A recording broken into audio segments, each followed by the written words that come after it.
कीर्तिना श्रीवेङ्कटनिवासाय श्रीनिवासाय मङ्गलम् लक्ष्मी सविभ्रमालोकसुभ्रूविभ्रमचक्षुषे चक्षुषे सर्वलोकानां वेङ्कटेशाय मङ्गलम् श्रीवेङ्कटाद्रिशृङ्गाग्रमङ्गलाभरणाग्रये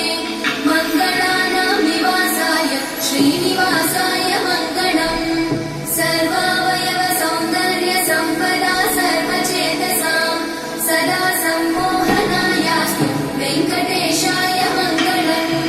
नित्याय निरवध्याय सत्यानन्दचिदात्मने सर्वान्तरात्मने श्रीमद् वेङ्कटेशाय मङ्गलम् स्वतः सर्वविदे सर्वशक्तये सर्वशेषिने सुलभाय सुशीलाय वेङ्कटेशाय मङ्गलम् परस्मै ब्रह्मणे पूर्णकामाय परमात्मने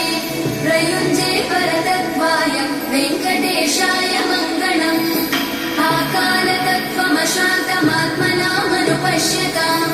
अतृप्त्यमृतरूपाय वेङ्कटेशाय मङ्गलम् प्रायस्वचरणौ पुंसां शरण्यत्वेन पाणिना कृपया दिशते श्रीमद् वेङ्कटेशाय मङ्गलम्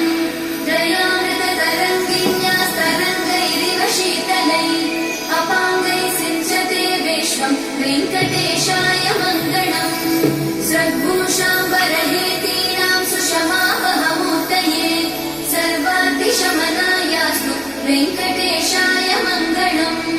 श्रीवैकुण्ठविरक्ताय स्वामि पुष्करिणीतटे